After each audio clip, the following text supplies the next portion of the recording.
Assalamualaikum sahabat yang dirahmati Allah. Semoga sahabat yang secara tidak kebetulan mampir di sini, hidupnya selalu sehat dan sukses. Terima kasih atas dukungannya. Terima kasih telah berlangganan. Terima kasih atas like dan subscribe.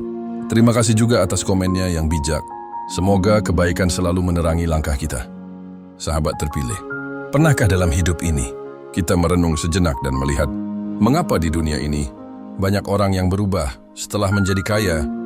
Namun tentu setiap orang berbeda. Ada yang semakin dermawan, dan sebaliknya justru ada yang semakin pelit dengan yang dia punya. Ada yang membangun tempat-tempat ibadah, ada yang malah sibuk memamerkan harta kekayaannya. Ada yang masih tetap membumi. Namun ada pula yang semakin lupa daratan, karena merasa dirinya memiliki kekayaan dan harta melimpah. Sebagaimana seorang investor dan tokoh finansial dunia Warren Buffett pernah mengatakan, uang menunjukkan siapa dirimu saat kamu punya banyak. Ini adalah sebuah pernyataan yang menggugah, karena uang bukan hanya alat transaksi, tapi juga sebagai alat pembuka karakter seseorang. Dan berikut ini adalah karakter dari seseorang yang akan terbuka saat berkaitan dengan uang. 1. Uang tidak mengubah, tapi membuka. Kita pasti sering mendengar kalimat, dia berubah setelah kaya. Padahal, sejatinya uang tidak selalu mengubah orang. Uang hanya mengubah sisi terdalam yang selama ini tersembunyi. Ketika seseorang belum punya banyak uang, ia mungkin terlihat sederhana, rendah hati, bahkan dermawan. Tetapi apakah itu semua karena karakter atau karena kondisi?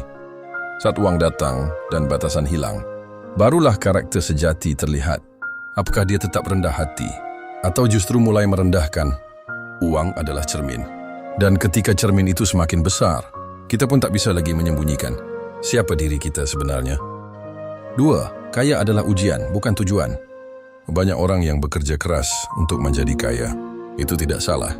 Tetapi yang sering lupa adalah bahwa menjadi kaya adalah ujian, bukan hanya pencapaian.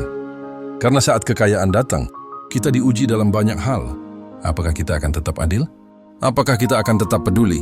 Dan apakah kita tetap punya rasa takut pada Tuhan? Ketika seseorang mampu membeli segalanya, ia akan tergoda untuk merasa tak butuh siapa-siapa. Bahkan dia lupa jika semua itu hanyalah titipan. Di titik ini, uang bisa jadi alat kemuliaan atau jalan kehancuran. Pilihannya ada di tangan kita. 3. Kaya yang berkelas adalah yang tetap peduli. Ada 2 tipe orang kaya, yang ingin tampil hebat dan yang ingin bermanfaat. Yang satu sibuk untuk memamerkan, dan yang satu tenang dalam memberi. Yang satu ingin dipuja, yang lain ingin diam-diam membantu. Uang memberi kesempatan pada kita untuk memperluas dalam kebaikan, tapi hanya orang berkarakter yang mampu menggunakan kekayaannya untuk membangun, bukan untuk membusungkan dada. Kita bisa tahu karakter seseorang bukan saat dia kekurangan, tapi saat dia tidak punya alasan untuk berbagi, namun tetap melakukannya. 4. Uang memberi kuasa, juga tanggung jawab. Sahabat terpilih, saat belum punya uang, seseorang mungkin berkata, kalau aku kaya nanti, aku akan membantu orang lain. Tapi ketika kekayaan datang, belum tentu dia ingat dengan janji yang pernah diucapkannya. Uang memberi kuasa untuk berkata, ya dan tidak pada banyak hal. Uang memberi kuasa untuk menentukan arah hidup, membentuk budaya, atau memberi dampak besar pada kehidupan. Tapi semakin banyak yang kita miliki, semakin besar pula pertanggungjawabannya, baik di dunia maupun di akhirat. Dan inilah titik penting.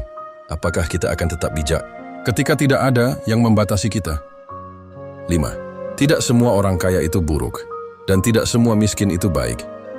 Penting untuk disadari bahwa karakter tidak tergantung pada jumlah uang. Ada juga orang miskin yang sombong. Ada orang kaya yang luar biasa lembut dan peduli. Tapi yang membedakan adalah kekayaan membuka lebih banyak peluang untuk menunjukkan siapa diri kita. Kita tidak bisa menilai seseorang hanya dari kondisinya saat kekurangan, karena ujian sesungguhnya adalah saat ia punya segalanya. Dan apakah dia menggunakan hartanya untuk memberi, atau malah untuk merenggangkan jarak dari orang lain? 6. Saat uang menjadi alat, bukan tujuan. Orang bijak menjadikan uang sebagai alat untuk mencapai hal-hal dan tujuan yang lebih besar, seperti keberkahan, kemanfaatan, dan kebahagiaan yang bermakna. Mereka tidak menjadikan uang sebagai pusat hidup, tapi sebagai kendaraan menuju hidup yang mempunyai misi. Mereka sadar bahwa uang bisa membeli kasur yang empuk, tapi tidak dengan tidur yang nyenyak. Uang bisa membeli rumah yang besar, tapi belum tentu dengan kehangatan keluarga. Bisa membeli kemewahan, tapi belum tentu kemuliaan. Dan pada akhirnya, uang bukanlah masalah.